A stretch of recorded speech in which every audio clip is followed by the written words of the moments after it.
প্রধানমন্ত্রীকে চিঠি দিয়ে ডিবিসির সঙ্গে সম্পর্ক ছিন্ন করার হুঁশিয়ারি মুখ্যমন্ত্রীর। দক্ষিণবঙ্গে ভয়াবহ বন্যা পরিস্থিতি নিয়ে ডিবিসিকে দায়ী করে মোদীকে চিঠি মমতার। গতকালই আমরা জানি জলবন্দী উদয়নারায়ণপুরে দাঁড়িয়ে ডিবিসির সঙ্গে সব রকম সম্পর্ক ছিন্ন করার হুঁশিয়ারি দেন মুখ্যমন্ত্রী এবং ঠিক তার 24 ঘন্টার মধ্যেই প্রধানমন্ত্রীকে চিঠি দিলেন মুখ্যমন্ত্রী মমতা বন্দ্যোপাধ্যায়। প্রতিনিধি আবির এই মুহূর্তে আমাদের সঙ্গে রয়েছেন, সরাসরি আবিরের থেকে একটু জানার চেষ্টা করি। আবির, প্রধানমন্ত্রীকে চিঠি দিলেন মুখ্যমন্ত্রী মমতা বন্দ্যোপাধ্যায়, মূলত এই চিঠিতে কোন কোন অভিযোগ তিনি উল্লেখ করলেন?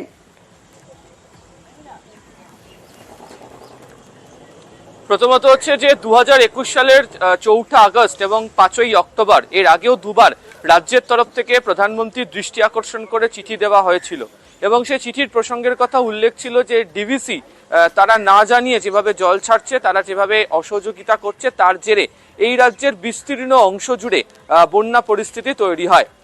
সাম্প্রতিক কালের এই যে বন্যার পরিস্থিতির যে ঘটনা, এবং ইতিমধ্যেই তুমি জানো যে হুগলি, পশ্চিম মেদিনীপুর, পূর্ব মেদিনীপুর, হাওড়ার মতো জায়গায় ইতিমধ্যে মুখ্যমন্ত্রী তিনি নিজে সরেজমিনে পরিদর্শন করে এসেছেন এবং এবারের যে বন্যা পরিস্থিতিতে অনেকে বলছেন এর আগের যে বন্যা পরিস্থিতি তার তুলনায় আরো অনেকটা বেশি ভয়ঙ্কর।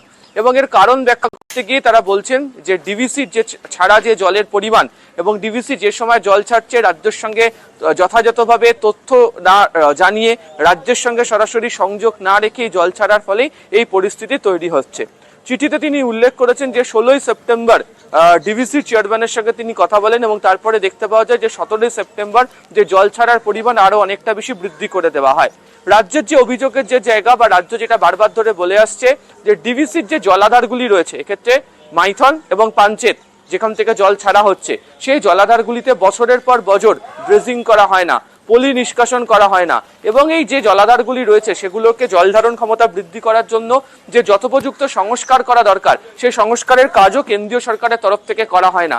এর ফলস্বরূপ যে পরিস্থিতি লক্ষ্য করতে পারা যায় তাতে যখনই বৃষ্টিপাত হয় তখনই ডিবিসি তার জল ধারণ ক্ষমতা তার জলাধারগুলি থেকে ছাপিয়ে যায় এবং দামোদরের যে নিম্নববাহিকা তা দিয়ে জল ঢুকতে শুরু করে এবং এই রাজ্যের একাধিক জেলা এর ফলে ভীষণ রকমভাবে ক্ষতিগ্রস্ত হতে শুরু করে। তিনি উল্লেখ করে বলেছেন যে ডিবিসির কাছে যে অসহযোগিতার বিষয়, সেই অসহযোগিতার বিষয় নিয়ে কেন্দ্রের জলসম্পদ দপ্তরের তরফ থেকে যথাযথভাবে দেখা হোক এবং এই রাজ্যের বিভিন্ন জায়গাতে যে বন্যা পরিস্থিতি তৈরি হয়েছে এই বিষয়ে কেন্দ্র যথাযথভাবে দৃষ্টি আকর্ষণ করুক, সেই প্রসঙ্গের কথা ওই দিনকে উল্লেখ করা হয়েছে।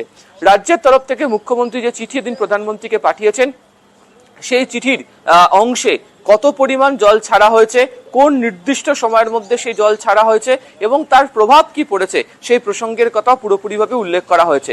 ফলে গত কয়েকদিন ধরে রাজ্যের তরফ থেকে যে অভিযোগ ডিবিসির বিরুদ্ধে উঠছিল, ডিবিসির বিরুদ্ধে যে অভিযোগ রাজ্যের তরফ থেকে জানানো হচ্ছিল, আজকে সেই বিষয় নিয়ে একেবারে প্রধানমন্ত্রীর দৃষ্টি আকর্ষণ করা হয়েছে এবং প্রধানমন্ত্রীকে তাই পুনরায় চিঠি পাঠালেন মুখ্যমন্ত্রী এবং এক্ষেত্রে ডিবিসির সঙ্গে যে রাজ্য কেন সম্পর্ক ছিন্ন করছে তার সম্পূর্ণ ব্যাখ্যা এবং কেন্দ্রের যে আচরণ সেই আচরণের সমালোচনাও করা হয়েছে এই চিঠিতে। বেশ, আবার তুমি আমাদের সঙ্গে থাকো। আমরা জানি দক্ষিণবঙ্গের বিস্তীর্ণ এলাকা জলে ভাসছে, গ্রামের পর গ্রাম জলমগ্ন। এই নিয়ে ক্ষুব্ধ মুখ্যমন্ত্রী, তিনি বলছেন ম্যানমেড বন্যা, অভিযোগ করছেন মুখ্যমন্ত্রী মমতা বন্দ্যোপাধ্যায়। শোনাবো আপনাদের।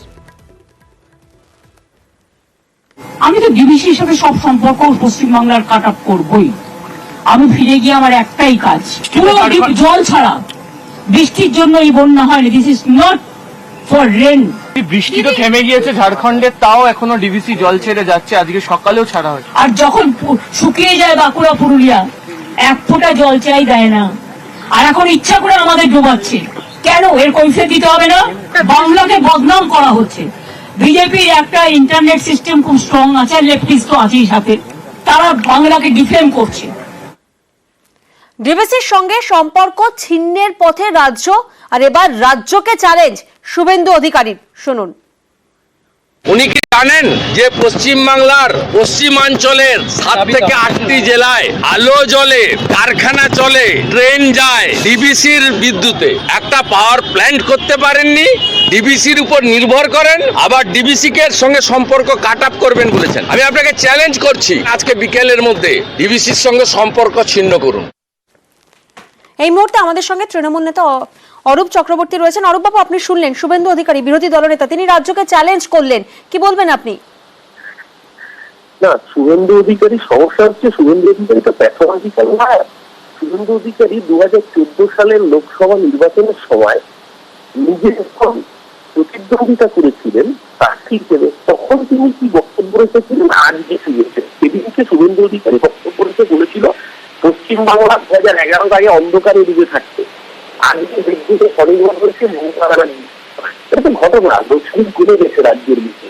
বাংলার মানুষ লোডশেডিং এর সরকার আমলেই দরকার স্লোগান দিতে হয়নি। কেন? কারণ মমতা ব্যানার্জির সরকার এসে বিদ্যুৎ ব্যবস্থা আমল সমস্যা হচ্ছে। তবে শুভেন্দু লোডশেডিং একটা খুব ফেভারিট সাবজেক্ট। তার লোডশেডিং না হলে ও নন্দীগ্রামের ভোটের কাউন্টিং এর দিন রেজাল্ট বেরোনোর পরে বিধায়ক হিসেবে শপথ নিতে পারতো না। লোডশেডিং না হলে লিডার অফ অপোজিশন হতো না। সেই লোডশেডিং ওর ফেভারিট সাবজেক্ট। আর শুভেন্দুকে পরিষ্কার করে বলবো, ডিবিসির জনবন্টন চুক্তি নিয়ে বড় বড় পাপেরা নাম আছে। এটা DVRRC, Damodar valley river regulatory commission, তারা সিদ্ধান্ত দেবে কি জল ছাড়া হবে। সেই সিদ্ধান্তটা গৃহীত হয় দিল্লির বাবুদের কথায়।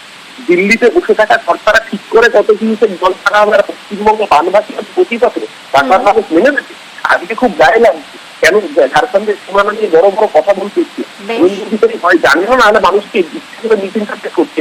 এই প্রভাব পশ্চিমবাংলা কেন ভারতবর্ষ বহু রাজ্যের ক্ষেত্রে দেখেছি। কাবেরী জলবন্টন চুক্তি যখন বিরোধ হচ্ছিল, তামিলনাড়ু এবং কর্ণাটকের মধ্যে একাধিকবার সব রাজ্যের সীমানা সিল হয়ে গিয়েছিল, রাজ্যটা করেছিল প্রতিবাদ জানিয়ে আমার রাজ্যের মানুষ বানভাসী হবে, আমার রাজ্যের মানুষ বন্যার জলে তলিয়ে যাবে, মানুষ হবে, আর রাজ্যের মুখ্যমন্ত্রী প্রতিবাদ করবেন না। রাজ্যের মুখ্যমন্ত্রী মুখ বুঝে সহ্য করবেন? দিল্লির কর্তাবাবুদের অধিকার আছে বলে তারা যা খুশি করবেন। মমতা ব্যানার্জি রাজ্যের মানুষের স্বার্থে বলা তুলেছেন, শেষ করেছেন। রাজ্যের মানুষের প্রাণের পাশে দাঁড়িয়ে মমতা ব্যানার্জি প্রশাসন তাদের সাথ দিচ্ছে। মুরব্বী আসলে জুনিয়র ডাক্তারদের আন্দোলন ঢুকতে চেয়েছিল, ওখানে ঢুকতে পারেনি, ঘাট ধাক্কা খেয়েছে। এখন দেখি প্রাণের মধ্যে ঢুকে যদি নিজের কিছুটা ফিরিয়ে থাকে। বাংলার মানুষ জানে তার সুখ দুঃখের সাথীরা মমতা ব্যানার্জি রাস্তায় আছে। শুভেন্দু অধিকারী এসি ঘরে বসে গরম গরম পাইপ দিচ্ছে। বেশ, ধন্যবাদ আপনার।